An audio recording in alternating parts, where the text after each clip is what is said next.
17 जनवरी 2024 उत्तर प्रदेश की दुबेपुर नाम के एक विलेज में रमेश वर्मा नाम का एक इंसान रहता था। रमेश वर्मा सुबह 6:30 बजे अपनी पोल्ट्री फार्म को जब जाता है तो देखता है कि वहाँ पर एक जली हुई लाश थी। लाश की हालत इतनी ख़राब थी कि उसे पहचानना नामुमकिन था, लेकिन उसके आसपास की चीज़ें, उसकी बाइक, उसके कपड़े, उसके मोबाइल, ये सब देख के उसे पता चलता है कि ये लाश किसी और का नहीं, उसके खुद के बेटा विक्रांत वर्मा का है। ये सच जानने के बाद उसके पैरों तले ज़मीन खिसक जाती है। लेकिन आखिरकार क्यों और किसने विक्रांत को इस तरह से जलाया है? क्या ये एक मर्डर है या फिर खुदकुशी? चलिए जानते हैं पूरी कहानी थोड़ा विस्तार से। विक्रांत वर्मा 25 ईयर्स के थे और उसकी एक बीबी और 2 बच्ची भी थी। उसकी बेटियां ट्विंस थे। उसके पास उसके पापा के दिए हुए एक खेत था जिसमें काम करके उसका दिन अच्छा खासा चलता था। मतलब उसके इतना कमाई हो जाते थे कि उसकी बीवी बच्चे को अच्छे से पाल सके। लेकिन उसे कम समय में बहुत सारे पैसे की ज़रूरत थी। मतलब उसे बहुत सारे पैसे चाहिए था, इसलिए उसने बैंक से 9 लाख रुपए का लोन लिया था और उसने उन पैसों से एक पोल्ट्री फार्म भी खोली थी। शुरुआत के दिन उसके पोल्ट्री फार्म बहुत ही अच्छा चल रहा था, लेकिन बाद में एक वायरस के आ जाने की वजह से उसके फार्म को बंद करना पड़ा। तो उसने सोचा कि वो दिल्ली जाकर कुछ दिन काम करेगा और उससे जो पैसे मिलेगा उससे घर वापस आकर एक दूसरा फार्म खोलेगा।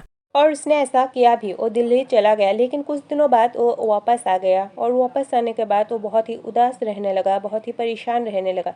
उसकी बीवी और बच्चे भी ये नोटिस करने लगे कि वो बहुत ही परेशान रहने लगा था। वो हर रोज़ की तरह 6 बजे अपने दोस्तों से मिलने के लिए चला गया, लेकिन बहुत देर होने के बाद भी जब वो वापस नहीं आया तो उसकी बीवी उसे कॉल करने लगी, लेकिन कोई भी कॉल का जवाब नहीं मिला। तो उसने अपने ससुर को बताया कि ऐसा ऐसा है। तो उसके ससुर ने भी बहुत कॉल किया, लेकिन कोई भी जवाब नहीं मिला। तो उन्हें लगा कि शायद वो अपने दोस्तों के साथ होगा, कल सुबह वापस आ जाएगा। लेकिन नेक्स्ट मॉर्निंग जब उसके ससुर पोल्ट्री फार्म में जाता है तो देखता है कि वहाँ पर उसके बेटे की लाश पड़ी हुई थी। वो लोग तुरंत ही पुलिस को खबर करते हैं और पुलिस आके बॉडी को ले जाते हैं। बॉडी की जब पोस्टमार्टम करता है तब एक हैरानी भरी बात सामने आता है। दरअसल पोस्टमार्टम पे आता है कि ये जो लाश है इसकी उम्र 60 साल की थी और इसने मरने से पहले बहुत सारी शराब पी के रखी थी। रमेश और उसके घर वालों ने ये कन्फर्म किया था कि ये लाश उसके बेटे की ही है, तो फिर इसलिए पुलिस भी ज़्यादा कुछ नहीं सोचता और ऐसे ही जाने देता है।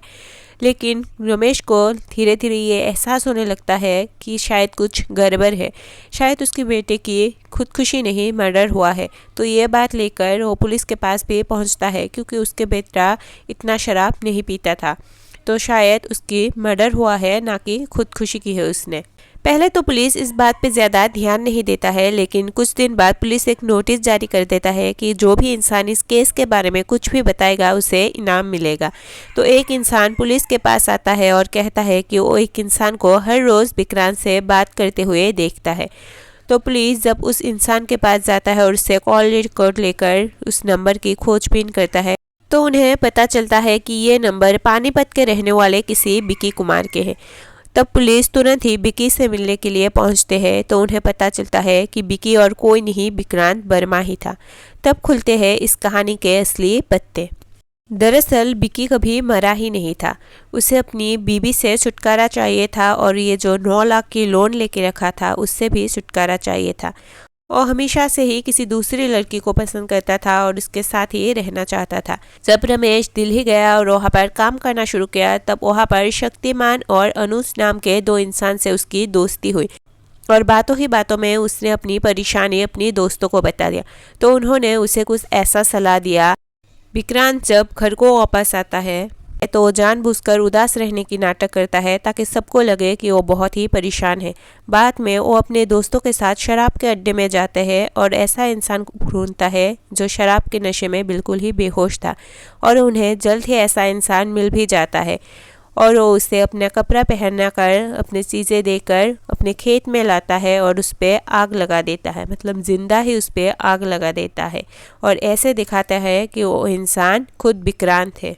बाद में जब पुलिस खोजबीन करता है, मिसिंग रिपोर्ट वगैरह चेक करता है, तो उन्हें पता चलता है कि ये इंसान अयोध्या के पास एक छोटे से गांव के रहने वाला द्वारकानाथ शुक्ला है। बाद में उसके फोटो दिखाकर विक्रांत और उसके दोस्तों से ये कन्फर्म भी हो जाता है कि ये इंसान सच में ही द्वारकानाथ शुक्ला थे। विक्रांत ने बस अपने लालच के चलते हुए और अपने प्यार के साथ रहने के लिए एक निर्दोष की जान ले ली, वो भी बहुत ही भयानक तरीके से। क्या है आपका कहना है इस बारे में, बताइएगा ज़रूर। इसी के साथ आज की केस ख़त्म होता है। तब तक के लिए सावधान रहे, सतर्क रहे और खुश रहे।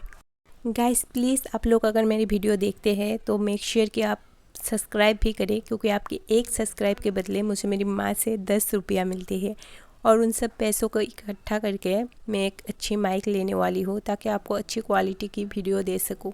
सो प्लीज़ सब्सक्राइब। Bye bye.